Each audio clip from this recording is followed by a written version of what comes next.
3, 2. We are recording, and as I do every episode, I meet the Right. person as the audience watches me meet them.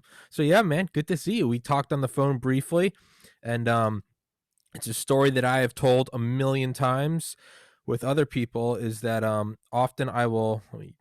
There we go. Often I will start talking to a guest that's going to come on, Mhm. and they start telling me a cool story or something interesting about them, and I have to always rudely and like an asshole, I have to be like, "Hey, stop telling me that story." And they're always like, "Oh, okay, sorry." And I'll Okay. be like, "No, it's a very interesting story, and I want to save it for the podcast because, as you know, like we're just doing this. There's no script. We're just doing this off the top of our heads. Right, right. And if you tell me a really cool story and I'm like, that was amazing, it's legitimately a good story, I don't want you to come back on here and tell me the same story and I have to act all fake and animated." Got it, got it. Yeah. So for that whole explanation for everyone listening, I was talking to Paul last week on the phone, and he started telling me about filming sharks underwater after retiring from, I believe, somewhere in corporate finance. He said, Right, I worked in mostly the large New York City banks, Chemical Bank, and banks like that, "Mm-hmm, and was working for Mastercard. So financial services industry, mm-hmm, everything from pure banking to electronic payments. We were kind of the first to invent, if you will, home banking. You know, when you pay a bill on your phone today, yeah, well, we invented all the protocols that make that happen. So that's what I really, did for a real living. I had to put the food on the table and the roof over our heads. yeah." So It what was a lot got of you? fun. Yeah, what got you started with that? Because I'm interested in everything. So what got you started in that? What was that? What you wanted to do? Uh, Pretty much dumb luck. You know, Okay. sometimes, in corporate life, it's nice to say you have a plan and you can plan out your corporate life, but sometimes events happen. And I was a corporate economist for a while and wanted to do something different. I had some operational skills, so I went to a different side of banking, and was running a department that did credit analysis. Unfortunately, the bank decided to close that department down. Again, one of those things you can't control in corporate life, right? Hmm. And they said if you hang with it and close the department down, you can go wherever you want in the bank. So they were developing this thing called Pronto Home Banking. I said that kind of sounds kind of like fun. And it was the first banking on computers. So since I had some financial skills, operational skills, management skills, that's where I went and had a lot of fun doing that because in the early days of home banking, it was quite a ride because today we pay a bill, it goes seamlessly from your Hmm. computer to your bank to the merchant you're paying. Hmm. Wasn't that way in the early days. In the early days, the back end links weren't there. You might be scheduling your payment on a computer, okay? But in the back end, there weren't a lot of links from the banks to the merchant, Hmm. okay? So if you and I are both paying Macy's $200 on the same day, well, they might give Macy's all $400 to either one of us. They had, sometimes they were cutting physical checks. We had guys who were making their payments on the last day it was due, thinking electronically it'll go, only to find their water get cut off and when they had a hot date that night and they couldn't take a shower. So those are the kind of calls we used to get in customer service. I can't take a shower. I pay my bill electronically. Did you make a water supply? Well, it wasn't really electronic. I'm sorry to inform you. So you're out of luck. It was So kind of a so you went from that, and again, we spoke on the phone, and you said a quote that I remember hearing towards the end of my college career when I decided I didn't want to be a doctor, and it's on your deathbed. No one ever said on their deathbed, "Gee, I wish I spent more time in the office," exactly. and it's.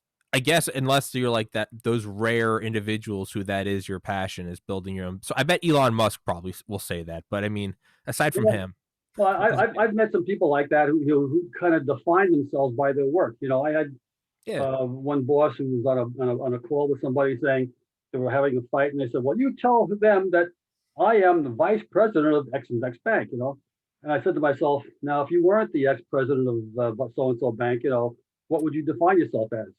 They define themselves by their work. Yeah. I never did. For me, work was a means to an end. Yeah. So that was just me. Yeah. Yeah. And that's always an interesting thing. Yeah. What would you be without that? Well, Yeah. one thing I asked myself kind of as college went on, or towards the very end, is I remember I came up with a weird analogy, and it was if I was the only person in the world, what would I still be happy saying? So let's say I'm the vice president of Money Incorporated. That's great. I can use that. Do you know who I am? Do you know who my husband is? He's that. But I thought, what if no one else was alive? Or what if it was a simulation and I'm the only one here?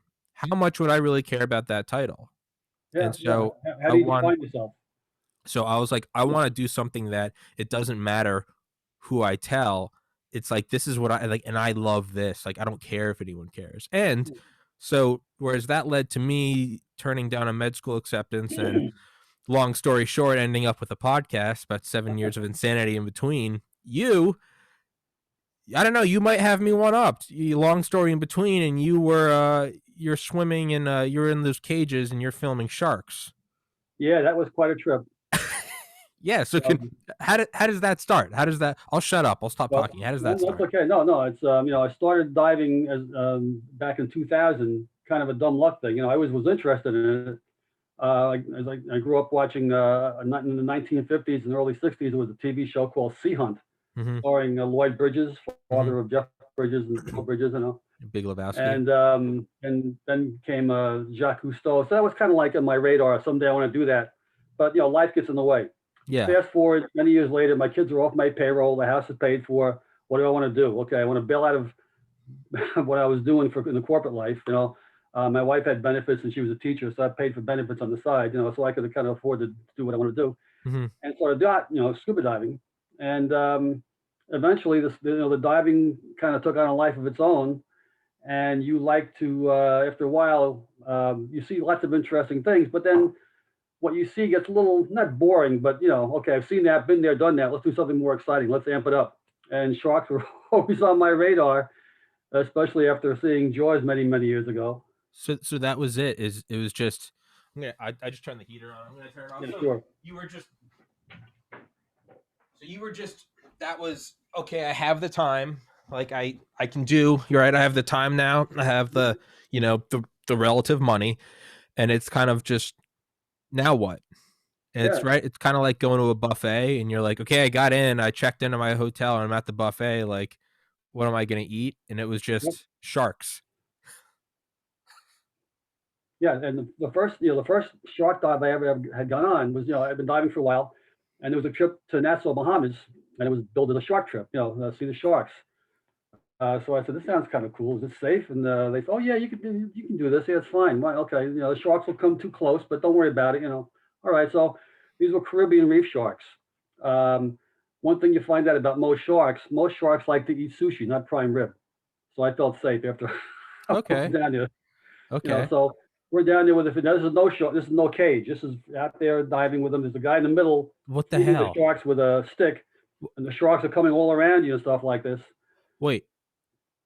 Wait. So you're not in a cage? You're down there just sharks. Yeah, this shark. This is the Nassau, Bahamas, Caribbean reef sharks, which are good sized sharks. These sharks are 7 to 8, 9 feet long, long and pretty hefty. And but they're most of their food is fish. They like to eat sushi, like I said. Okay. So you're down there, and the thing about it is, you're down. Well, when we're on the way down, the guy says, okay, the sharks might come and approach you. If they approach you, don't swim away. Face the shark. It'll always swim away first. I said, okay, fine. Let's try that.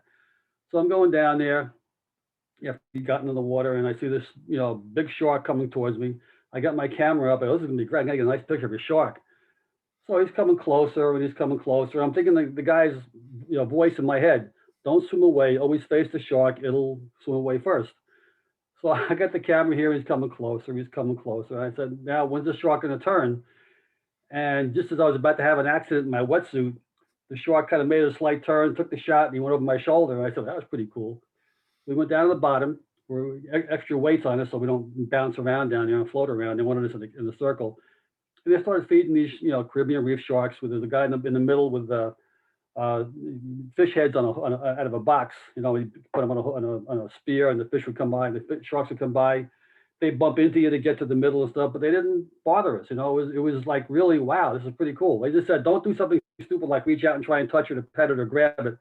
You'll be fine. Accidents do happen, but not on this trip. So that was my first experience with sharks. And after that, I'd seen sharks on other trips or whatever.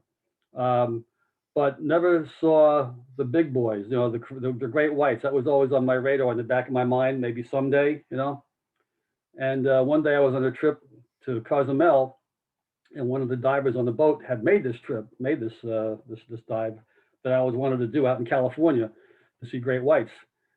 And he told me about it, and I said, okay, it's time. I got to do this before who knows what happens down the road. In this case, it was before the pandemic. Who knew what was coming a year or two later, right? Yeah. So that's how the great white shark trip happened. Taking a plane from here to San Diego, meeting up with the dive operator, take a bus to Ensenada, where you pick up the boat and head out to Guadalupe Island, which is 160 miles off the coast in the Pacific, off the Mexican coast, where the sharks are.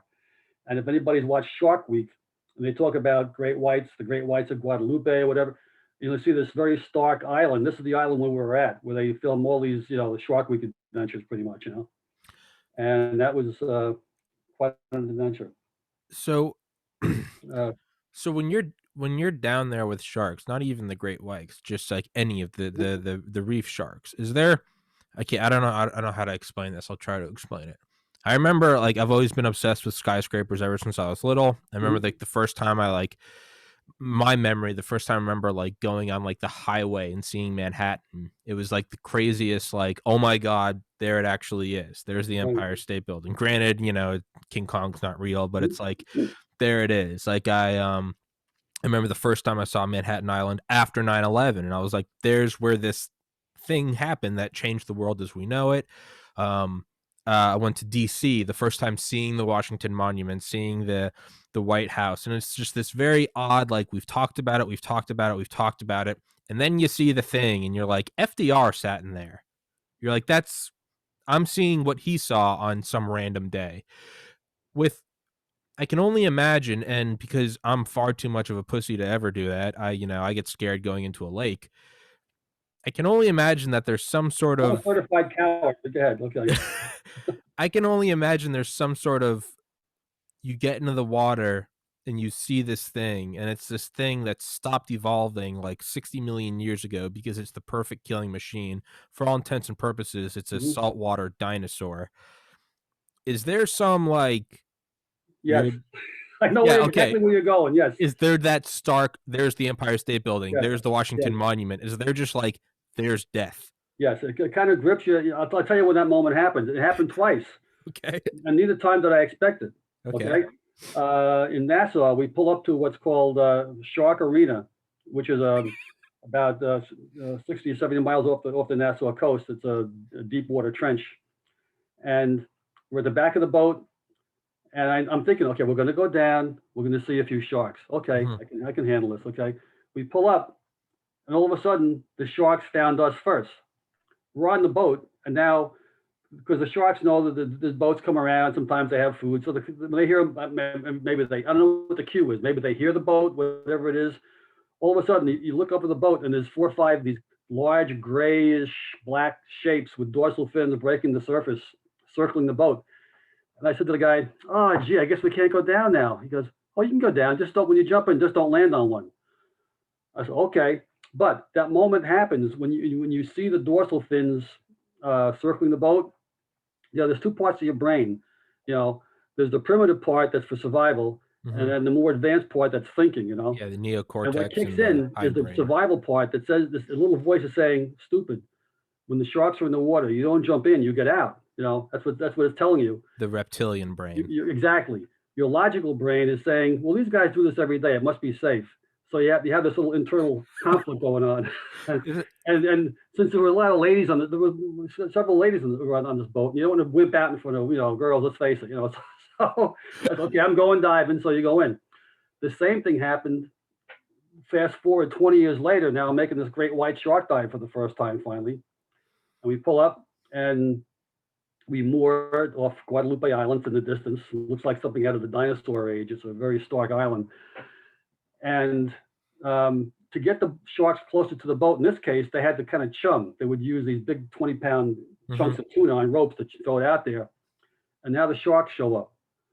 And it was the same feeling, but amped up by 10 times, because now you don't have a Caribbean shark, you have a great white shark, okay? The dorsal fin is as big as a small boy, okay? Oh A God. small human. And you see these things circling the boat, and their fins are cutting through the water, and they're rushing for this bait. And you see their teeth chomping at the bait as they come out of the water to grab the bait, because the guy's like pulling the fish head out, so the shark's you get a good view of the shark. So they're jumping out with these mouths agape with these huge Yeah. teeth that are the size of a shot glass, right? Yeah, I have one. And you're going, oh my God, that's wow. And the next thing you do is look at the cage, because we all remember what happened to what's his name in Jaws. The cage Yeah. didn't fare too well, Yeah. These were pretty sturdy cages. But to your point again, you get that visceral feeling like, oh my God, what am I about to do? You're here. You're here, you're on the edge, right? It's again, I haven't skydived, but Yep. what I imagine is it's the same. The door opens and the green light comes on. You're like, I am now leaving a perfectly good plane, Yeah. right? It's Yeah. so like looking I'm just yeah, I was thinking like what there's like this beautiful like kind of parallel. I mean I've thought of it before, but it's not until you said it, we've got the neocortex and that's the whole right? That's the hey, like let's try like heavier than air flight. Let's try to go to the moon. It's like that beautiful that's what pushes us forward. That's why Mhm. we're here talking over the internet. Because And then there's that reptilian. It's almost like we took the devil on one shoulder and the angel on the other shoulder, and we just shifted it towards perpendicular. And it's now you have the angel on the yeah, front that's like, hey, like let's take a risk. And then you have the devil in the back that's like, are you just going to be another statistic of 100 million dead humans? yeah, yeah. And I guess it's you have to kind of roll the dice. And but yeah, so you see something like that is I mean, there has to be this visceral. This thing hasn't changed. Like there's this picture that sticks out in my head, and it's not even necessarily special. But I remember looking at it in some biology book in college, and it's just like the shark is upside down or something, and the only thing sticking out of the water is the bottom half of its mouth. It's a really Okay. weird picture. So there's just like this ledge of like skin with Mhm. these teeth sticking out, and then it's the water. You can't see the rest of it, but it's like a really high resolution photo. And I remember just so many times staring at it. And I was like, this is so, you see like an ape and you're like, oh, that's what we used to be, but you can still kind of see us in it, right? Maybe you go back a little more, you see a monkey and you're like, okay, that's like pre ape, or, you see a wolf or a bear or a deer, and it's still very like, oh, wow, nature. But there's something about, I remember that photo and I was like, this is like, I see that. And it's not even like this feeling of ancient or like old human, like pyramid times. I get this feeling of like geologic time. Yes, It's like, yes. that's a dinosaur. That's a monster. Primordial fear. I do think we Yes. have some kind of an inborn fear.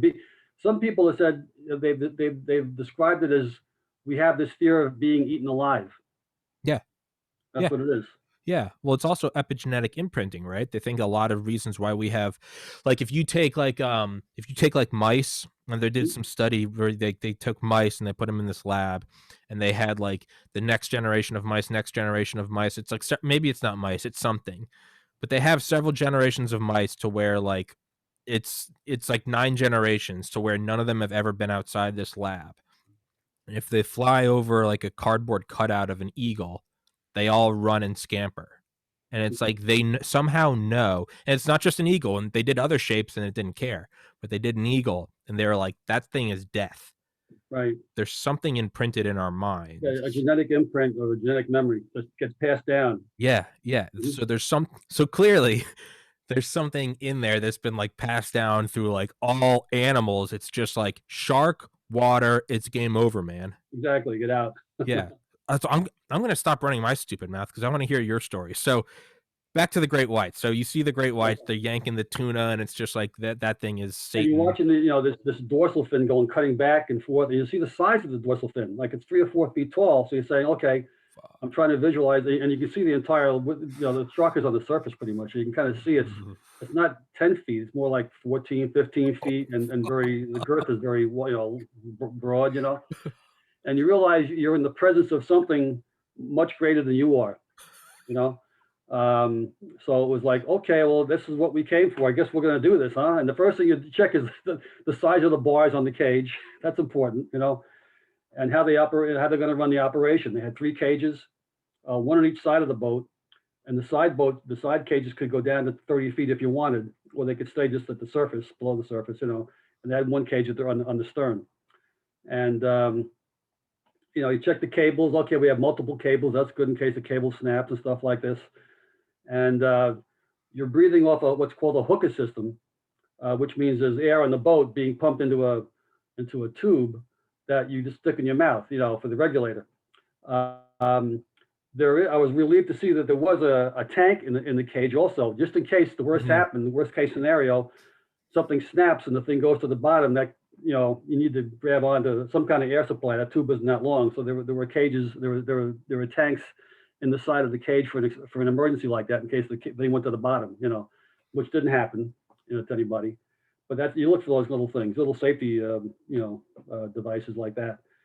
And when it's your time, you say, okay, you're going to go in, let's go in. That's why we flew across the country. Most of the people from California, there are a few people from the East Coast, like myself and stuff like that. We all came a long way, and between the plane ride, the bus ride, and then the boat ride, which was I didn't count on this aspect. I forgot to mention this. The boat ride from Ensenada, Mexico to Guadalupe Island is you're going. It's about 200 miles at 20 knots. No, I'm sorry, about 10 knots, 200 miles, 20 hours on a boat over a rolling ocean was going like this.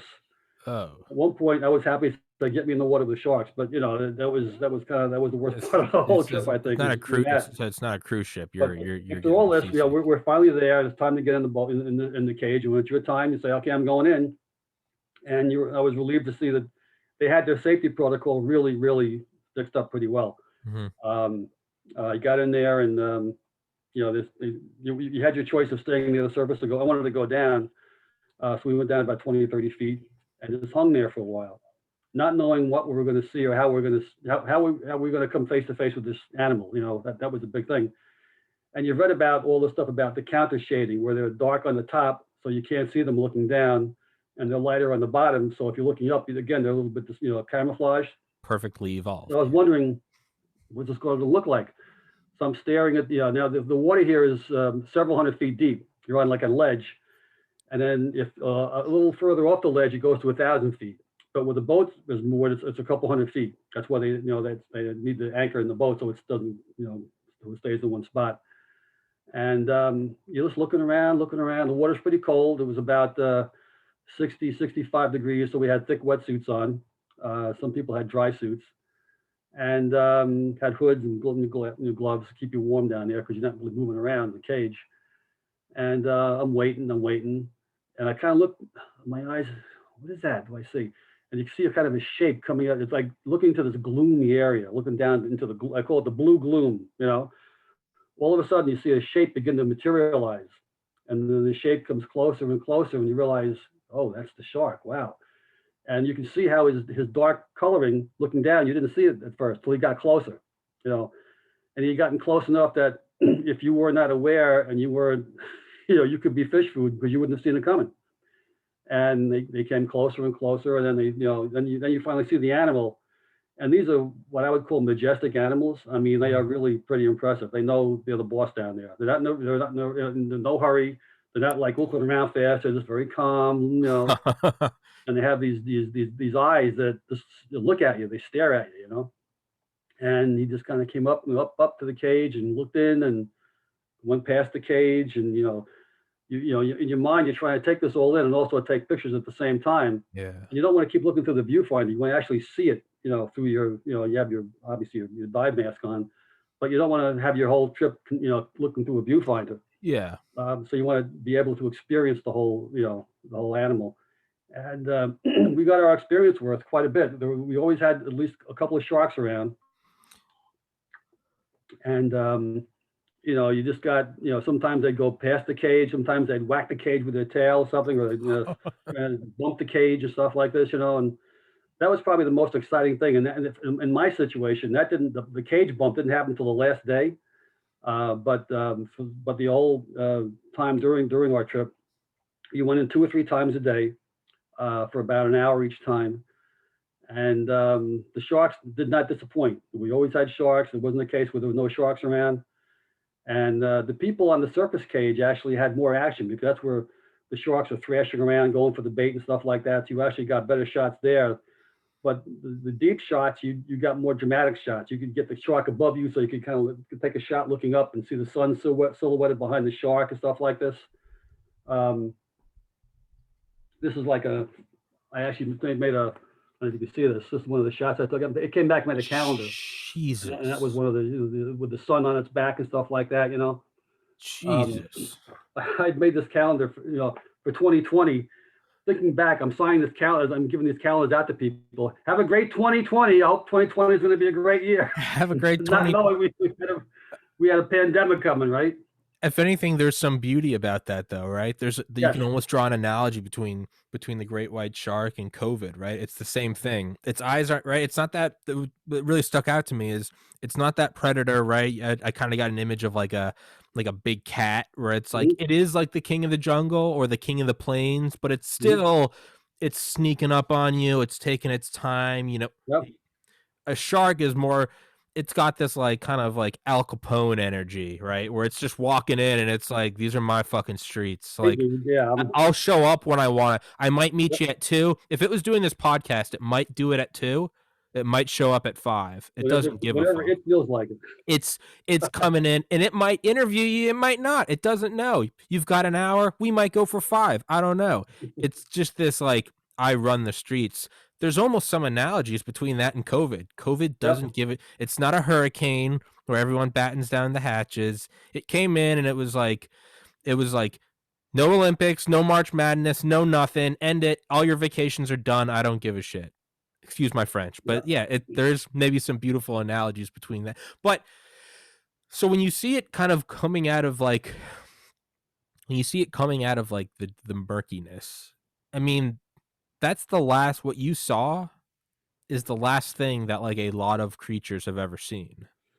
Yes, and a lot of creatures don't always see it, because sometimes the shark, will stealthily sneak up behind its victim or whatever, and they don't realize it's there until it's too late.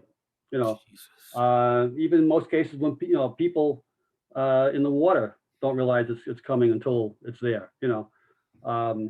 So they have this way about them. It's very stealth, and they're very shy animals. I mean, they don't grow this big by being dumb. They don't go for a fisherman's bait all the time.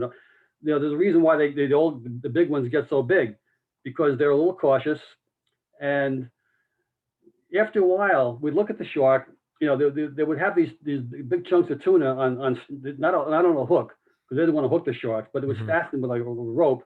And if the shark got it, it could take it and rip it and go off and have a nice meal, So the guys doing the chumming would have these, the tuna heads in the air, and they would yank the tuna head out of the way to get the shark to leap for it, so people get good pictures and this and that and everything else. But after a while, we try and you're in the cage and you say, okay, let me see if I can predict when the shark's going to go for it, because the shark would come up, go towards I'm watching this with my camera ready. I want to get that good tooth shot, right? And interestingly enough, you couldn't predict when the shark was going to make the strike. It would be coming closer and closer and closer. He's going to go. Nope, turned away. Why? I don't know. Comes around again, same exact approach. He's coming. He's going to turn away. Oh, there he goes. He goes for it. You just never knew what the shark. Something triggered the shark's decision. I don't know what it was. Maybe he just wasn't ready. Maybe he wasn't sure. Maybe he might have got a glimpse of the rope. I don't know what he saw, but they'd come and they would make a decision. They'd come closer and closer and closer. And okay, he's going to go for it. No, he didn't go for it. And later on, he'd come back again. Oh, he just went for it. He just never knew what he was going to do. Well, right. So today is Monday, February 8th, 2021. Yesterday, Tom Brady won his 7th Super Bowl. I don't really watch football. I never really cared, but I am from New England. I love it. I love a Tom Brady, and I've said as much. I love a Tom Brady. I love a Derek Jeter. I love a Michael Jordan. I love a Jeff Bezos, because there's something about just like ruthless masters of a craft that you don't have to like them, but there's something that I just like. You don't even have to have respect for. You don't have a voluntary respect for. I call it the alpha personality. It could be an alpha male or an alpha female, but it's that alpha personality. That apex predator, where there's a it's not that you have to show respect for them or that you have respect for them. It's involuntary respect. It's like a Yeah. sneeze when you walk out Mhm. into the sun. You're like, there's the best.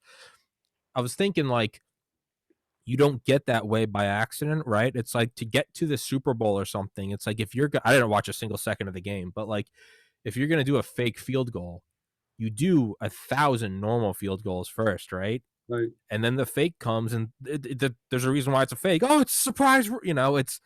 It's the same thing. It's the shark. It's you don't know what it saw, but just like the Bill Belichick or the Tom Brady or whoever, just like Mhm. they see one chink in the armor and they go flip it. We got a Yep. touchdown. To you and me, we're like, why did they decide at that time? But that's why you and I are in the stands and not holding the Lombardi Trophy. Yep. But the Great White, who knows? Did it see one photon hit the fishing line Mhm. and something in its brain said, nope, Yep. They Jesus. they they are curious and they are cautious. They're not reckless. They're cautious. Yeah. They will take what they want in their own time. Now, what triggers that decision? Not really sure. Like it could be a number of things like you just enumerated. But there is something going on in the brain. It's not a stupid brain. No, and I could be wrong. Maybe I'm fake news. Somebody fact check me. But I thought I remember reading years ago that they have stopped evolving because they've they've hit the pinnacle of just of perfection. The way their fins are shaped to where they have to expend minimal energy to move. I mean, Hmm. or bigger things, dark on the top looking down, light on the bottom looking up. Hmm. I mean, the world's always changing, so I'm sure you could argue genetically there is still evolution going on, but like you don't get there by accident. You don't get that Right. big by accident. So they have been selected. I mean, there are some off the coast of New England that they say are older than the United States, 300 to 400 years old. These things I are. don't I know mean, if sharks live that long. there. I think there's like one or two that they've tagged. I will Okay, look it could up. be. I mean, it could be. This isn't some like point I'm passionate about. I'm not like I know. No, I'm going to argue this.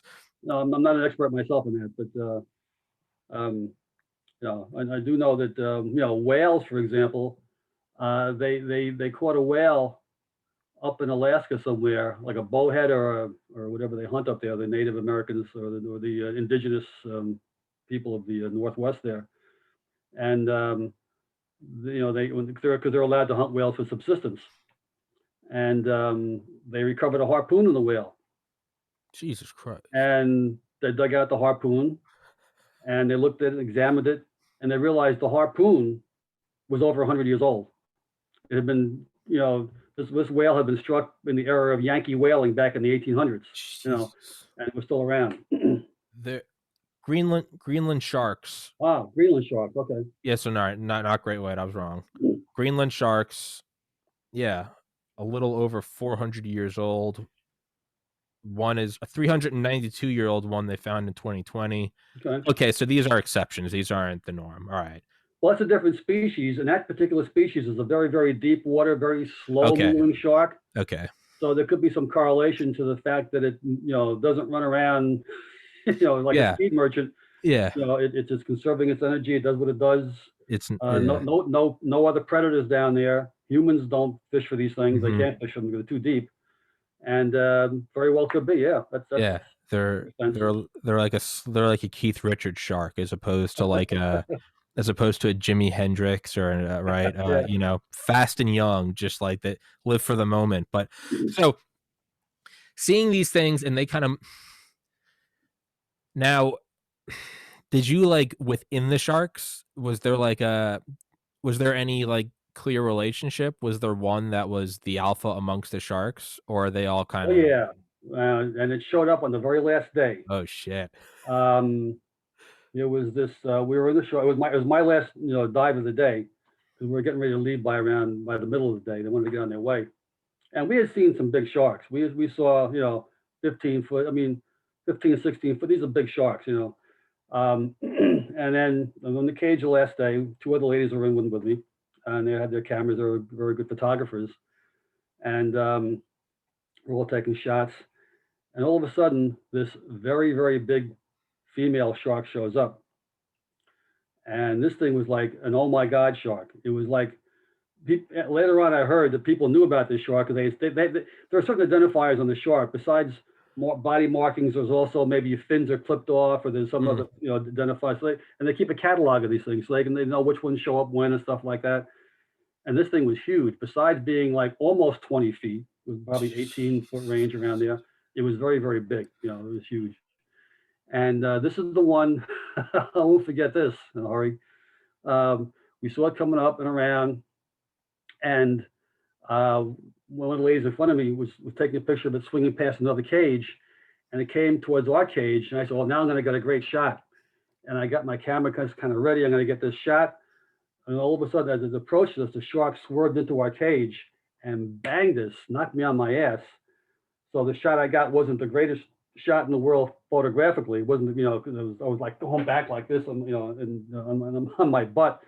And it hit the cage. You feel the force of this body hitting the cage. These cages are not small. They were a good, I would say, almost 10 feet long, and obviously taller than the human, maybe 6 feet, 6.5 feet high, about 4 feet wide. And they were heavy. And this thing banged into the cage like it was nothing. We got knocked back. I was on the floor. And after it did that, I didn't know what it was going to do. It just kind of like turned and began swimming away. And after the experience, we were talking to the boat crew, and they said, "Oh yeah," and there was a name for the shark. I forget what the hell they called it, but they said, "Oh, we've seen her around. Yeah, we were waiting for her to show up." And it wasn't great blue or deep blue. There's a big shark called deep blue or something like that. It wasn't that one. That's a kind of a famous shark, but it was clearly when that shark showed up, there was no other sharks around. You know, Oh it was like, shit. okay, this is my this is my thing, you guys. You guys take off for a while. Oh shit. And it was quite the moment. That made the whole trip worthwhile. Getting smashed like that by this huge shark, and then watching it just kind of swim away, and getting some kind of a photo anyway out of it was totally phenomenal. Do you think the shark is in cahoots with the agency that does the vacation? You show up on the last day, put on a show, Yeah, hang these people around, you know? they got an extra tuna. I was about Yeah, to say, yeah, you get an extra. You show back up at the docks at midnight, you'll get your payment as yeah, always. but it was quite an experience. Yeah. Yeah, there's got to be something even more, no pun intended, jarring about being hit by the cage. Is you get it to actually like feel like one of my one of my friends one of my friends has a pit bull, and I remember whenever, and it was the nicest dog ever, but whenever I'd go to like his house, and it is on several occasions, and I'd see it, it's the biggest, just dumb, fluffy, like comes up licking you and you're petting it. But like any dog, I just like to hug it because it's just, it's just the cuddliest thing in the world. And it would lick you and stuff. But I realized whenever it wanted to leave, and it's not that I was holding on to it, but one thing I noted is like when it decided that it was going to go look at out the window and bark at a bird or go to the doorbell, it wasn't like, okay, I'm getting up now. It was leaving regardless if I was trying to hold on to it. It was just like this massive muscle and bone that was just like, and I'm out. And it was like, I'm not in control of that. And I got this like, although it never once even growled, never once even showed its teeth, I was like, oh, this is in charge of its own domain. I feel like you more so than the fact that, oh my God, there's a shark, just kind of the other shark's leaving, again, sort of that Al Capone energy, but then also it just hits the cage and knocks you over, and it's just like, oh, this is just fuck your cage. I don't care. It gave you a feeling of the power of the animal, Yeah. uh, and without actually seeing it. And I got another glimpse of that early in the week when I was in the side cage and I was taking pictures of a shark that was approaching the cage in the back of the boat. Um, and this was another pretty big one. And there were three guys in that one, and they were shooting whatever. And this big shark came around, and it got annoyed by something. Either it couldn't get the bait, whatever. So as it was passing that shark, that particular cage, it started wailing its fin back and forth, its caudal fin, rear fin, and you could see the ocean was now stirred up, and the cage was like bouncing back and forth like there was little kids in there. And it gave you an idea of just how powerful these animals are. And it was quite an impressive display, even though it wasn't trying to put a display on. It was just a nature moment that was happening. This animal, for whatever reason, was annoyed enough to really slash that cage around and bounce it around and whatever ticked it off. Then it's turn around and swim away. But when you see those kinds of displays of power, you realize how how minimal we are, and compared to some of these natural animals. It's there, right? It's weird how the world is almost like divided in half. Like we look at any animal on the surface, a lion or a polar bear. Sure, they're big, bad, and crazy, but it's also like, we are the apex predator at the surface. If Yeah. we really want, a camper going out there, sure, you're gonna get eaten. But I mean, if humans ever really want to even put half a minute of energy into it, we would roll into northern Alaska in a convoy of M1 Abrams tanks and we would just burn it down. Like we just do whatever we want. The Well, ocean that's their dimension. your comment about being a polar bear or another animal sparks a memory. If you want to switch gears for a second, talk about Sure. humpback whales. Sure. Okay, that's another adventure I had done several years earlier. Was free diving and snorkeling with humpback whales off the Dominican Republic.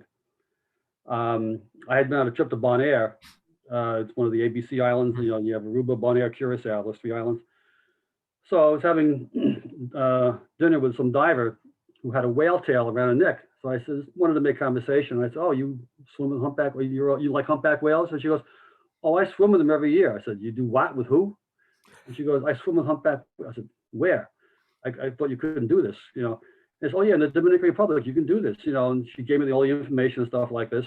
It's a whale sanctuary down there, Dominican Republic. The government is in charge of the whole operation. As far as controlling the operation for operators to go down there. So I said, "Wow, that's something I really always thought about doing." So year later, I on a plane down to the Dominican Republic to Puerto Plata, get on another liveaboard boat, and we go out to a place called the Silver Bank. And it's called the Silver Bank because during the years of piracy and bringing all the gold and silver back from the old world, from the new world to the old world, they didn't have GPS, they didn't have sonar and stuff like that. So many of them hit a lot of the reefs during hurricanes and stuff and spill their cargo all over this area because it's a relatively shallow area of the ocean, only a couple hundred feet deep, maybe less. And so it became known as the Silver Bank because all the treasure was down there. So most of it's been recovered, I've heard. So we didn't see any treasure, but this is where humpback whales that we see up in the north, they snowbird down to these areas to give birth and mate and have, because there are some coral reefs in the area that kind of give it a protected setting so they can have the young or whatever. And so I was down there to get in the water with humpback whales. This was not a cage. This was like snorkeling, and if you could dive, free diving without a tank or anything like that, whatever. So, getting back to what your comment there, when the difference between whales and sharks is the degree of intelligence. You look a shark in the eye, it's kind of a cold, dead eye. And it's the thought process is you were either food, Or a not. threat, or part of the background. That's about it. Whales, you look in these eyes, okay, and you see intelligence. It's an intelligent mammal with a brain bigger than ours, right? And they're looking at you, and you could tell while you're assessing it, it's assessing you, not just as food or something like that, because they don't eat when they're down there. But they're kind of like checking you out, wondering what you are and stuff like this, and you can feel almost like an exchange of intelligence. Like, I'm looking at you, you're looking at me, I'm looking at you, you're looking at me, I'm looking at you, And so it's quite the experience. So they have they have their babies down there, okay, and they get pregnant down there, and then a year later they go up in the summertime to the north, come down and again in the wintertime and give birth. So the gestation period is a little over a year, I guess. So they have the babies are born. Babies are about 10 feet big. Whales are about 50 feet big. And for the babies, the whales have seen humans before because they're down there. The humans there's several boats that are allowed to go down there and stuff like this. So it's like, oh, the humans are here again. Okay, yeah, right, okay. But for the baby whales, it's the first time seeing human beings, so they're very curious. So one baby whale came right by me. This is actually a picture of one of my books. I took that shot. It's a baby humpback, and he came as close as within 10 feet of me. And I'm taking pictures. This is fabulous. Wow, a baby whale. Look at this. Wow, the whale's kind of curious, kind of put the pec fin out, kind of like maybe brush you a little bit, see what you're made of, whatever. I look back, and here comes mom. And I'm going, oh, maybe this wasn't a good idea. Because to your point, you wouldn't get close to a bear cub or a lion cub or any kind of cub. Very true. Otherwise, you're toast, right? Mama bear. So Yeah. now I'm saying, okay, here comes the whale. What's going to happen now? I was near its baby. What is she thinking? There's 50-foot whales coming closer and closer and closer and closer. And I'm going, oh God. So I actually took a picture of the whale as it was coming. Figured, well, it might be my last photo. I don't know. So now it has its pec fins are kind of out, Yeah. stretched out. The pectoral fins are almost 10 feet long on either side of them. Okay. And as she got us within 10 feet of me, okay, they have to figure this is a huge animal, right? She begins turning to go past me. Now, if her pec fin was out, she would have just smashed me. I would have been like broken in two. It's a Oh yeah. pec fins. You've seen them when they do these smashing these fins down the side. Well, it'd be like if a small plane hit you. But as she brushed past me, she took her fin and put it like this beside her body, so she slid past without hitting me with a fin. And I'm looking at that and said, wow, she knew that I was there. She knew where her fin was. And after kind of examining me and seeing me hanging out with the kid for a while, she just slid right past, put her fin next to her body and slid right past me. And, it was like an oh my God moment again, And when I surfaced to get back in the boat, because the encounters last only as long as the whales want to hang out. You're going around for maybe an hour looking for a couple of whales. You find the whales, you jump in the boat, as long as the whales aren't doing something like, breaching or whatever, And when the whales get bored or tired, they leave. You can't chase them. They're gone. That's it. Get back in the boat. So we get back in the boat. And I told this to the boat driver. I said, you know what happened to me? I thought he was going to be like shocked or surprised. He goes, oh, really? Yeah, they do that a lot. Yeah, that's, as long as you're not doing something like trying to go after the baby or something like that, they'll do that. And it was like, wow, so other times, I was, it was actually kind of a fast forward or reverse. The first time I got in the water with a whale, we're in these little boats, like little dinghies we're in really, off the mother boat to find these whales. And the guy goes, okay, there's a whale on the bottom, everybody over. So we jump over. I'm trying to look, where's the whale? Then the bottom began to move. I realized, oh, that was the whale. These things are, right? Okay? So the whale, we're about 50 feet of water. The whale circles and begins to come up. I'm going, this is pretty good. I'm taking pictures and stuff. And now the whale's going beneath me. I'm snorkeling at the surface. The whale's maybe 10, 15 feet down, less than that. And as it slides past me, I'm trying to take in all the details. There's the blowhole. That's pretty cool. Wow, there's the dorsal fin. That's pretty cool. I look back and I see its big tail fluke, right? That's how it's swimming. It's propelling itself with its tail fluke, right? Hits the surface, down. Hits the surface, down. I'm saying 2 more strokes, I'm going to be toast because the tail fluke is so strong. When you see a whale breach, okay, it's that tail fluke that's propelling a 50-ton whale out of the water. That's how strong these things are. So I'm looking at this tail going up and down, pushing the whale along. I was going, uh-oh. So I crossed my arms over my chest thinking I'm going to get smashed. As the whale passed beneath me, on the upstroke, it held its tail fluke and it slid past. Like it knew where I was and wedged it to its body and stopped its tail fluke until it passed and it kept on going. Again, I got back in the boat and I said, did you see that? Did you see what the whale did? The guy goes, oh yeah, they'll do that if they know you're there. They'll take, as long as the biggest risk is if they don't know you're there. Yeah. And it's like, somebody in a drunk in a room doesn't know you're around, right? Yeah, yeah. But if they knew where you were in no danger because they would take great pains, these huge animals, not to hurt us. Yeah. So it was absolutely amazing. It's why, yeah, that is like, yeah, it's definitive intelligence. Yes. And it's kind of funny. The shark, food, threat, background. It's just very dun, right? It's almost like a generalized analogy, but it's almost like a military bomber in like World War II. Target, threat, or just like that's a hill. There's really not a whole lot of thought, and I'm not disparaging the military, but I'm just thinking of like World War II mass bombings. Right. It's very kill that, run away from that, keep flying. Versus a whale, it seems it's more like a Delta Force mission, right? It's like target, captive, civilians, roof, floor. It's very specialized, intelligent. There's a different kind of intelligence going on. You can see it, and you can see it in their eyes. Yeah. And when you make eye contact with a whale, if you're that close, this eye is looking at you with feeling and intelligence that a shark doesn't have. A shark has intelligence, but it's a different kind of intelligence. Hmm. A whale, and there's some debate. Are they more intelligent than we are? Well, sometimes I think so. But but Yeah, yeah, there is an intelligence there, and it's an amazing thing to be in the presence of something that huge and that powerful that doesn't want to hurt you, but allows you to live by it, exist by it. Is kind of awe-inspiring. now is there, yeah, right, it's kind of, I don't know, I mean, maybe not a good analogy, but I don't know, maybe like a dog. I mean, I think of like my dog, like put down last year, but he was 17. And it's like you had him for so long that like sometimes like sometimes he would like kind of wake up from his like ninth nap of the day, and he's mostly like blind, but he'd like look over at me What and kind he'd of dog see is it? he was a toy poodle. Okay. Yeah, he was 17 and a half. I mean, by the end, he was like blind and deaf. He was crazy. He was awesome. I loved him. But sometimes he would like wake up from his nap and he'd like look over just to make sure you're still there.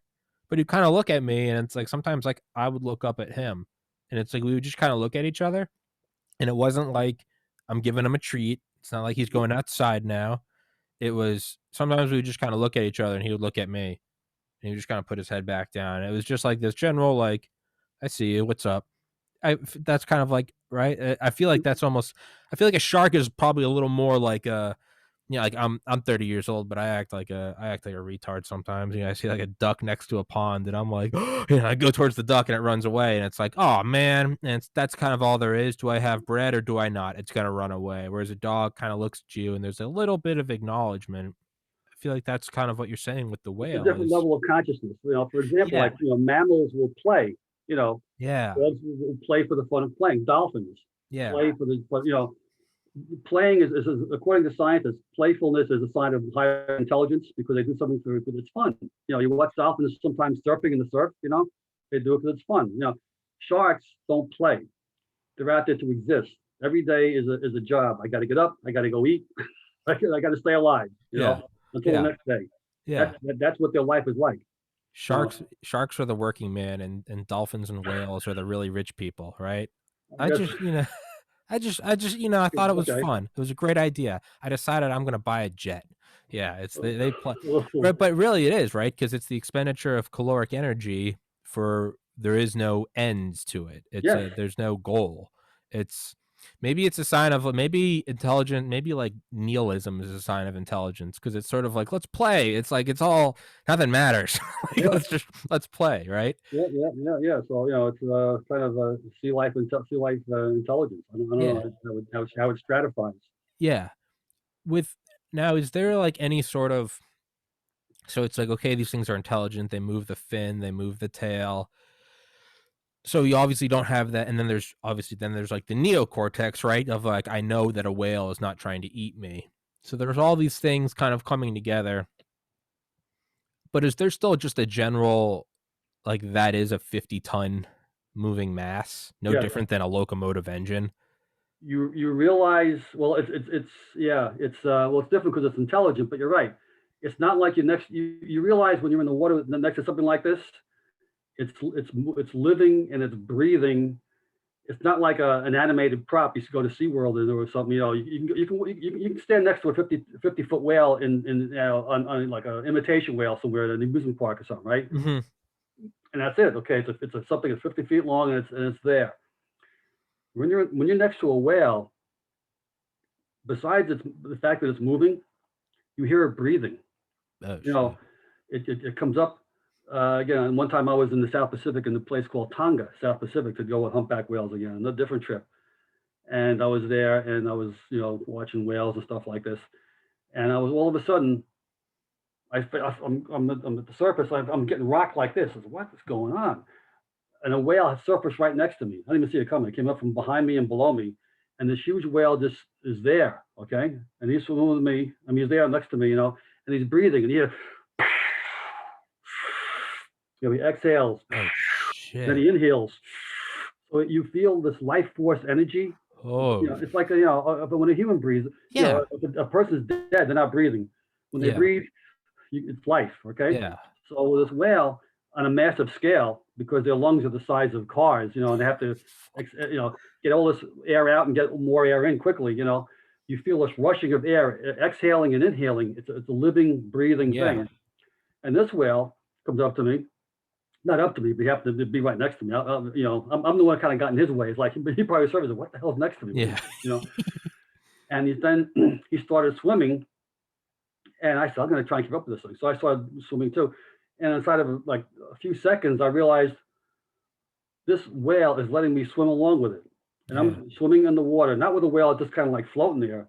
He's actually moving through the water a lot easier than I was. He was just one stroke of his tail would take me like 20 strokes of my fins to try and keep up, right? Yeah. So we're there for about, I would say, 20 seconds, maybe 30 seconds at the most, and I'm taking some shots and he's keeping up with me and stuff. I'm keeping up with him until he got bored. And then he just finally put his head down and dove and just headed down and away. You can't keep up with him, But, to your point, you get this feeling of a huge living thing next to you, breathing, its heart's pumping, it's moving. It's like you feel minute, You don't just feel like 5 or 6 feet next to 60 feet. You feel smaller than that. Yeah. It's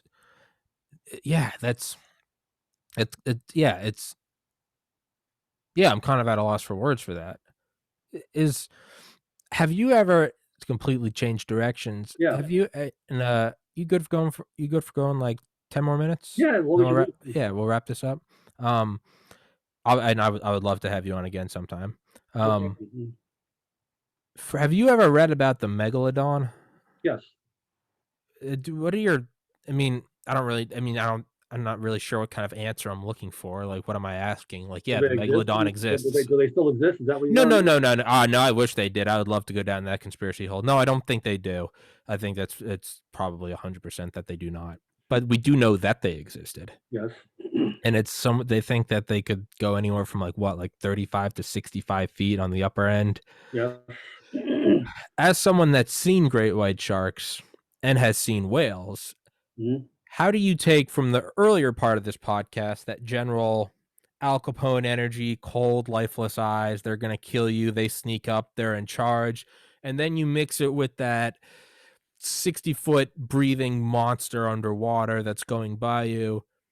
Can your brain I know mine can't, but as someone that has seen both of them and has explained it as such, can you even really begin to comprehend like that first thing that we described, the shark, but scale it up to the second thing, the whale? I scale it up, but not in the same way. In other words, if the whale was if the shark was the size of the whale, you're talking about two different sizes, the great white and the megalodon, it would be like, Al Capone on steroids, know. So, but like they don't, the size itself isn't a comparison because there's this difference in intelligence and personality and stuff like that, Okay. But so there's that difference. But just to get back to your point about do they still exist? I kind of would like to believe they do. Okay, but here's a food for thought.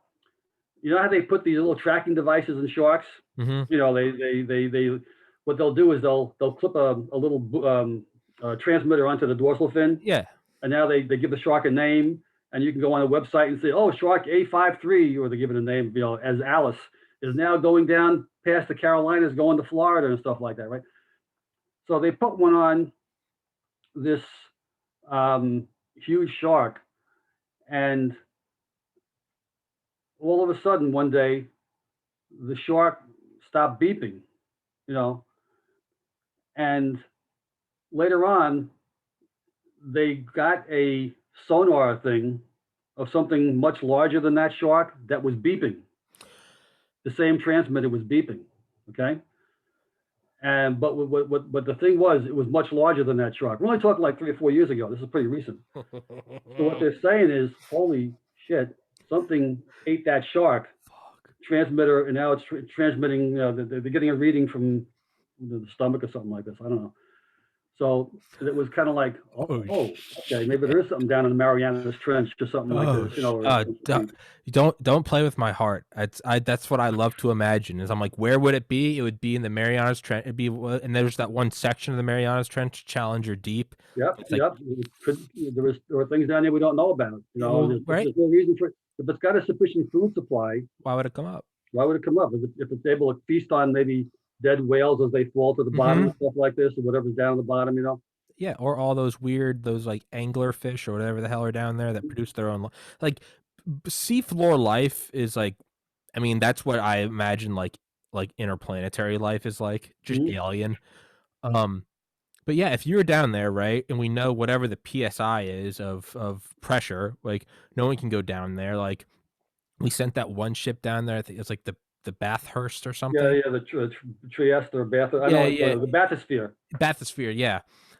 There's a really good book called Blind Man's Bluff, all about like nuclear subs and shit. And I always thought they just went a couple 100 feet deep, and they think they all do. But there was like one or two that we built these. They were originally research subs that we like Mhm. outfitted. And of course, during the Cold War, all the money was flowing. But they made these ones that would go down to the ocean floor, and they had these big mechanical they said they almost looked like crawfish, but they had this is Yes. in like the 70s. They had these like mechanical crawfish that would leave the submarine, and they would be at 25,000 feet below the surface. And that's where they would go to. There's obviously the famous story of the Soviet sub that we tried to lift up, and that's Right. kind of a Howard well-known. Hughes. Uh-huh. Yeah, Howard Hughes. Yeah, they had him go out there as a cover story. James Cameron, didn't they end up paying for his like Titanic research because Yep. what he was actually doing was helping salvage some like Soviet Union era shit. I didn't know that. I didn't hear Yeah, that yeah, one. yeah, yeah. No, that's where the Glomar response comes from. Yeah, We okay, can neither confirm nor yeah. deny. It's from the USS Glomar, which was like a research ship. So it's the Glomar response. We can neither confirm nor deny.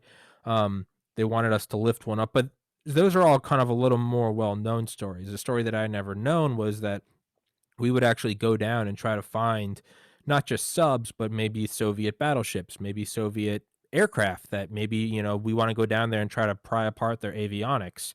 And we Mhm. had this one, I think maybe two submarines that were purpose built for the things that crashed out in the middle of nowhere. So we'd go down to like 30,000 feet. They had these long cables that would connect them, and I think they called it like the Bat Cave. They had like a hollowed out part of a sub where they would go in and they would be like controlling the. It's stuff Okay. from like the 60s and 70s that you realize you're like, this is James Bond, Yeah. Tom Clancy shit. Um, but yeah, that being said, it takes like the full force of the US military and the intelligence community with the funding of a Cold War president and the fear of a Cold War conflict Mhm. just to get down there and look at a tiny slice of the ocean floor. Right. You know that we've only discovered what, something like 5 to 10%. So I say all of that to say if there was this beast, why the hell would it come up? Doesn't have to. Doesn't have to. No, because there's more stuff that falls to the bottom of the ocean. All life falls to the bottom of the ocean eventually. That's Well, why yeah. they fly. I was watching a YouTube video just recently. Somebody sent me of all kinds of I forget it was if it was squid or something feasting on the remains of a dead whale that had Mhm. fallen like several thousand feet. But it's just not the big stuff that fall. I mean, everything in the ocean that dies eventually gravity just takes it Yeah. down, down, down, down, down until there's a coating of this stuff. That's why you find these marine worms eat this stuff and everything Mhm. else.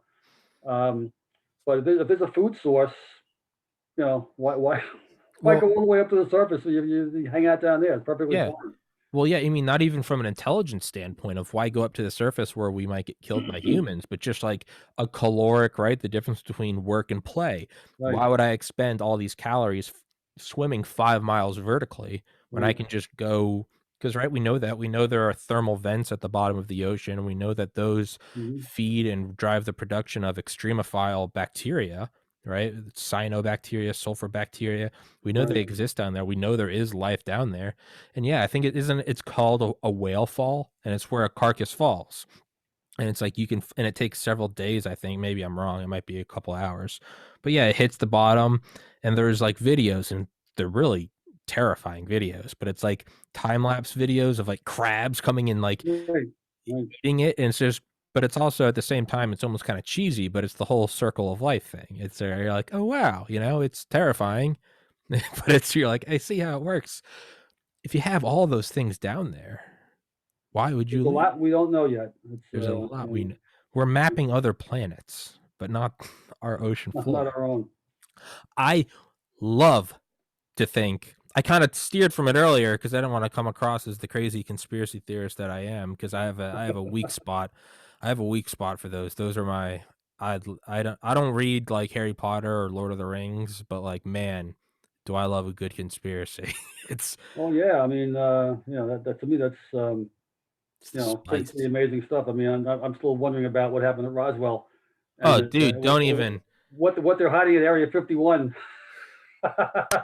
My friend, I have had so many episodes. Actually, after this, I don't know if he's going to cancel or not. I'm having on Larry Holcomb, who's come on here several times, author of Presidents and UFOs. Okay. That is a great book on UFOs. That's the one thing I always say. If I was, if you were president, what would you do? What's the first thing you would do? UFOs. Would you solve poverty? No, no, no. I want to find out what's there at 51. Yes. Yes. Thank you. My God. I think we just became best friends. Yes. I don't give a shit. Yeah. Foreign policy. I don't care. Nuke the Middle East. What are we doing at home? Give everyone stimulus checks. I don't give a shit.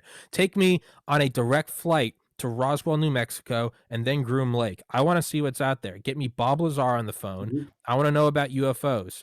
Dig up all the shit that Curtis LeMay said. You have all these weird quotes from Harry S. Truman, flying saucers, given that they exist, were not created by any power on Earth. Here's just in that vein, if you have a minute, Yeah. to talk about. Remember for a while all these stories about alien abductions were going on, and people had Yeah. lost time and stuff like this. Mm-hmm. And there was the story of Betty and Barney Hill. Uh-huh. Remember that one? Mm-hmm. The couple were in the car, and they were all of Mm-hmm. a sudden they saw a bright light, and they woke up like 8 hours later or something Uh-huh. like that under hypnosis. Okay, she described being examined by these beings. Mm-hmm. Okay, and she was talking about then they would say, what kind of examination? And she talked about them putting some kind of a long tube, spear-like tube, or needle, whatever, into her abdomen, something like that. And they go, why did they do that? She goes, they wanted to see if I was pregnant. And people were going, ladies, whatever. Well, 5 or 10 years later, we invented the test for amniocentesis, where they do that process, where they use a tube and how they can determine if you're pregnant and what the sex of your baby is and stuff like that. That's how they do it. They insert like a long needle, withdraw some amniotic fluid, and they can tell what the baby is. Okay, and she's describing a process that didn't happen for another 20 years. Jesus Christ. I mean, what about So Bob Lazar, right? Everyone points to what Bob Lazar said about element 115 and how he talked about it, said that's the power source, and then years later we discovered element 115. I love Bob Lazar, but to me, that doesn't really hold any weight because I think physicists have theorized that up to element 5000 are theoretically possible. Whether or not they exist naturally is a whole other thing. So to me, I don't look at the prediction of an element. I could say element 159 is going to be predicted one, or it's going to be discovered one day, and it is. What I point to is what he described in 1989 about the way the way this craft would move, and he was like, it's not in the traditional sense where you push something at the back, rocket fuel, exhaust, whatever, ramjet, scramjet, all that stuff. action reaction, right? Yeah, he said it was completely different in the sense of like it's when you put like a bowling ball in a mattress and stuff falls towards it. What this craft did, what he called the sport model, he said it created a gravitational distortion in front of it so that it was always falling downhill. And the way it would do that, and furthermore, is it wasn't just a flying saucer moving around like this. He said that's how it moved around on Earth. But when it would do like interstellar travel, it would, and I'm sure most of the people listening to this podcast have exited out by now, but when it would go to do interstellar, not podcast, interstellar travel, it would turn up like that and it would use the bottom to create the downhill force and it would move like that. So Yeah. it's, we see the flying saucers moving like this, but when it's out in space, what it actually does is move like that. Okay. Well, in 2004, there's the sighting of the Tic Tac off the USS Nimitz. Have you ever heard of that one? The USS Nimitz Tic Tac, Commander Fravor. The dots that kept going all over the place. Or that a different one? Yeah, there's like one. Looked like a Tic Tac, and it's Okay. the guy who spotted it was Commander Fravor, who was a commander of I guess, squadron of fighter jets. This guy was way up there. On 9/11/2001, they tasked his force to fly above LA because they didn't know if another attack was coming. This guy went on Joe Rogan, and he also went on Lex Friedman. Those are two great. I'll text them to you. If you're into UFOs, you should, because that is a credible. This dude was as clean cut American as you can get, and he's describing this thing. But so last year, in of course 2020, mid 2020, the Pentagon finally released the FLIR, the forward-looking infrared video of, the Tic Tac, but also another one off the East Coast. So the Tic Tac was 2004 off the West Coast, kind of around San Diego-ish, Hmm. probably where you were. But the East Coast one, they called it the gimbal because there's a declassified video. You can look it up, just YouTube, gimbal UFO. And and you hear these two like fighter bros, they're like, look at that thing, man, look at that thing. And it's the infrared shot, kind of grayish, and it's moving around. And they're like, look at that, it's a drone, it's a drone. And then all of a sudden, as it's flying, and mind you, it's moving at like 150 knots, it goes like this perfectly on the same plane, but it moves like that. And you go, oh, holy shit. But it moved like a gimbal. It moved exactly like Bob Lazar said it did. So I don't look at element 115 as the predictor of that. I look at that declassified and certified Pentagon video of that thing going on a pivot. Yeah. So screw the Megalodon. Take me out to Groom Lake. Show it to me. You don't Okay. have to tell me, hey, if I start running my mouth, you can JFK me, but just show me. All right. That's what Yeah. I want to see. Yep. But so yeah, Megalodon. So we'll finish this podcast as just sharks with a little bit of UFOs. I Okay. would love to have you on and we can talk UFOs. That would be a great episode. Okay. Yeah. I'm not as well. I actually I've studied it for a long time, but not. I couldn't say I've never seen one. I'm not probably as expert as some people are, but it's a great topic. Nobody's an Yeah. expert. Anyone talking about it, like myself, admittedly, is just pulling together the facts that we can see and trying to make sense of it. Yeah. All else is speculation. So I can't claim to know anything, Yeah. but man, I haven't talked about him in a while, but I would say like every fifth episode for the first like 100 episodes are about UFOs. But to me, there's just nothing sexier. Advanced intelligence, advanced metamaterials, displaying laws of physics that we don't know, visiting Earth. To me, what's bigger than that is I still believe that the alien body is still over at that hangar at the. why it makes perfect sense as to why we wouldn't disclose it. And I'll have to wrap this up in like 5 minutes because if I don't, I'm never going to shut up. But I think about that. Why would there be alien bodies? Why would there be craft? And it's the general kind of explanation we've always heard through the years that if it did happen, people always say, well, they couldn't tell the people because the people would freak out.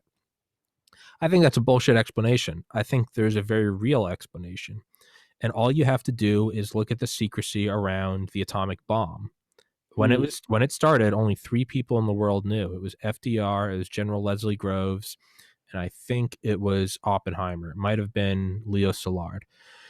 No one else knew, not even Truman. Truman didn't know about the A-bomb until 3 days into his presidency. Right. And it was FDR died. Yes. and it was called Operation S1 before it was the Manhattan Project. No, it was or called Project S1. But only 3 people knew about it, and it was so secretive because they knew, and they were right, this could end the war, and it did end the war. It was kept so secret. I mean, other things, stealth technology. We were going to use the F-117 to go bomb Gaddafi, and then Secretary of Defense Caspar Weinberger under Reagan called off the F-117 at the last minute and said, go send in like a different fighter jet. The different fighter jets went in. They literally made too much noise. Gaddafi got away. And years later, when asked, why the hell did you do that? He said, although Gaddafi was an important target, there's a bigger fish to fry. And that was not letting the Soviets know that we have stealth technology. It was, hey, we're going to lose the battle so we can win the war.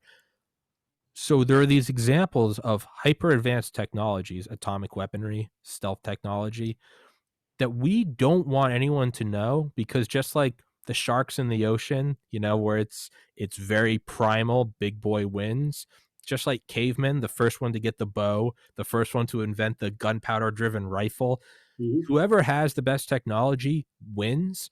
That's right. Atomic bomb, stealth technology. So I say all of that to say, if we recovered a piece of technology in 1947, why would we let anyone know about it?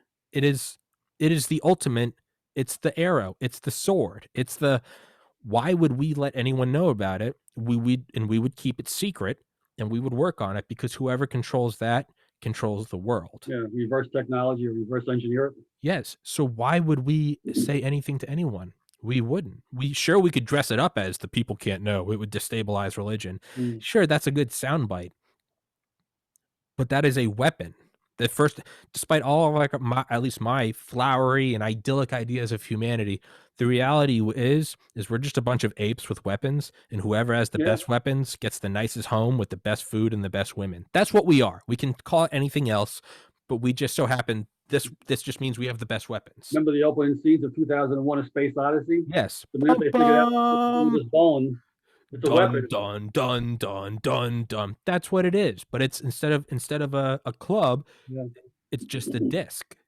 And it's who knows what that entails. And have we finally reverse engineered it? Is that it? Is that what these UFO sightings are in the last year or so that the Pentagon has been releasing? Is this a slow kind of releasing it? Hey, we're in charge now.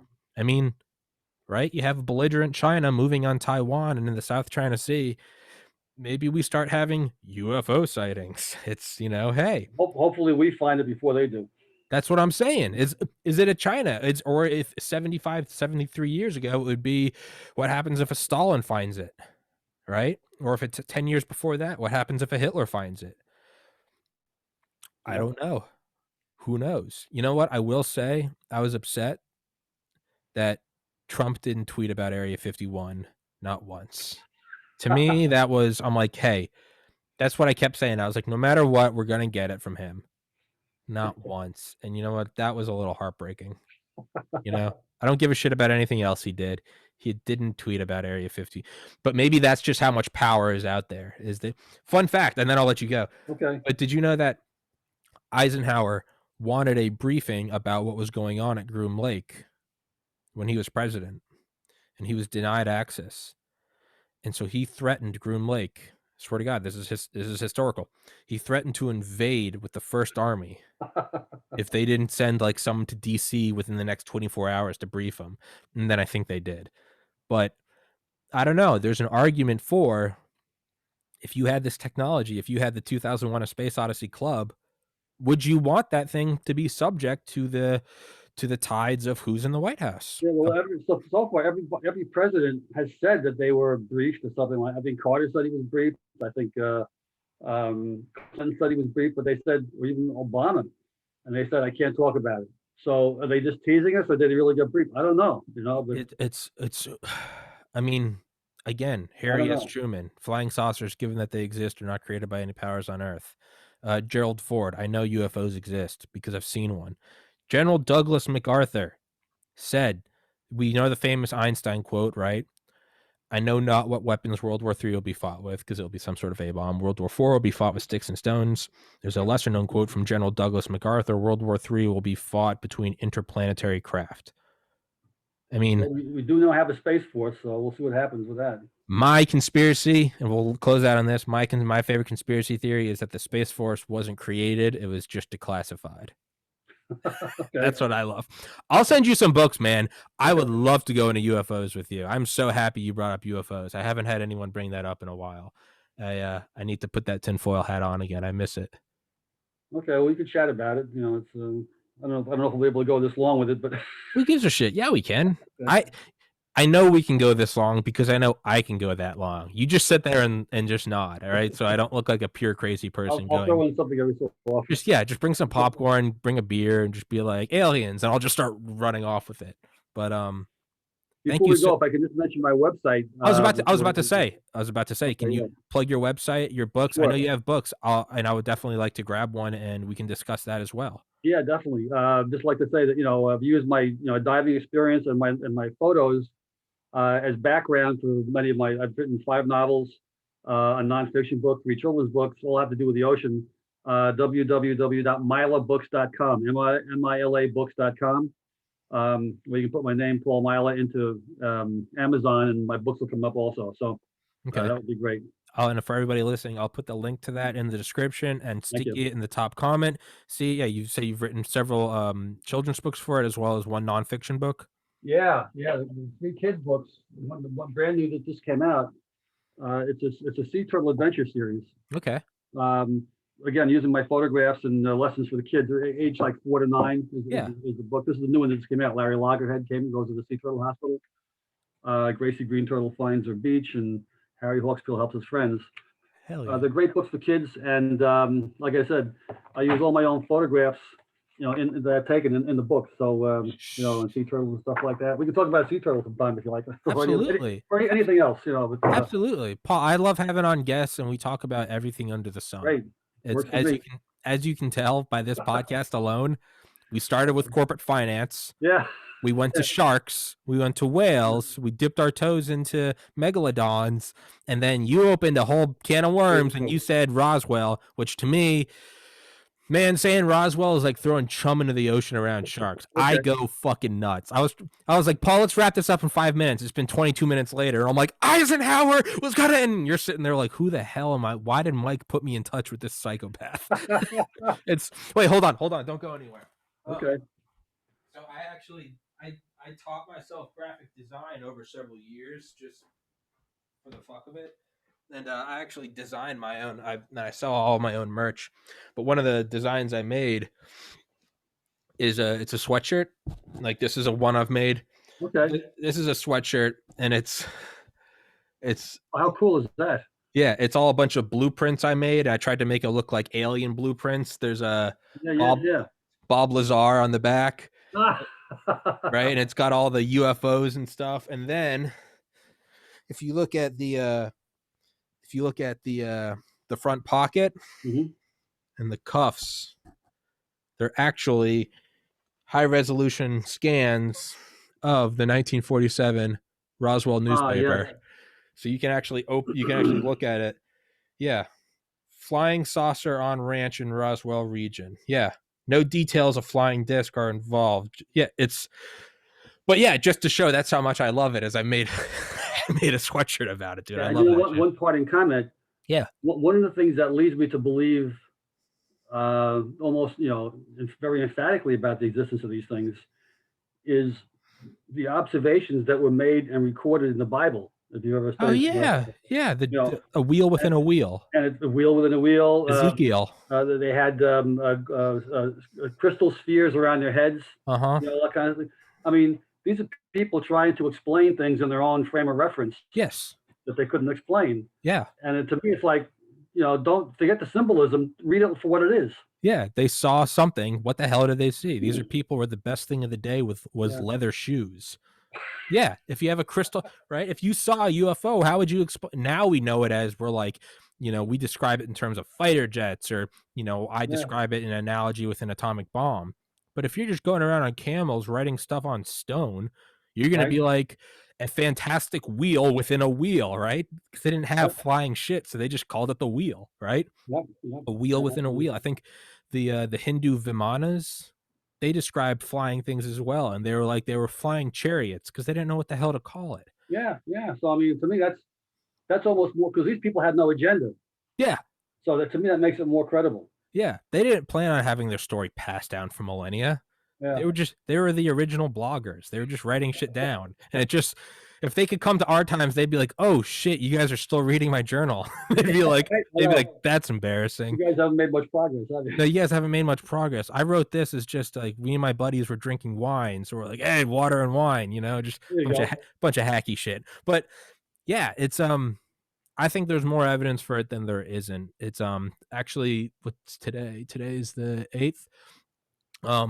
On February 20th, I'm having on Dr. Lynn Katai, who's a medical doctor out in Phoenix, and who actually firsthand witnessed the Phoenix Lights on March 9th, 1997, which is the most widely viewed and most widely documented UFO sighting in human history.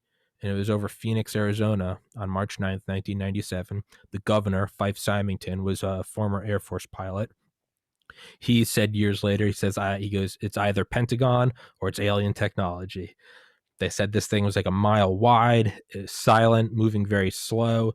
She wrote a whole book on it called Phoenix Lights. And actually, I'm getting on a call with her in a little bit so we can discuss the upcoming episode.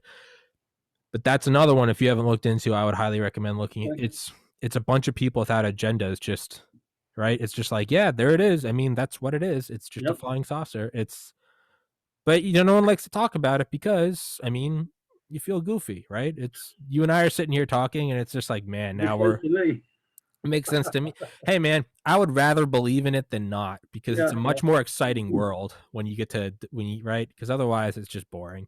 So I'd rather entertain the idea of flying saucers, alien bodies out at Roswell and whatever the other Air Force base is out there, Edwards, and I'd also like to entertain megalodons and all that shit. I I don't was just care. about to say, maybe a source will come down and the megalodon will come out. Oh Jesus, that would, or it's gonna come out of right. What's the movie? Pacific Rim. The aliens come out of an interdimensional fissure at the bottom of the ocean, and they're like, "It's the last place we thought it would come from." Right? It's Yeah, stupid, but maybe it is, man. Where else would they live? Why not? why not? I mean, what other way to send a message than you come out as a megalodon? You're like, Jesus Christ, that's terrifying, right?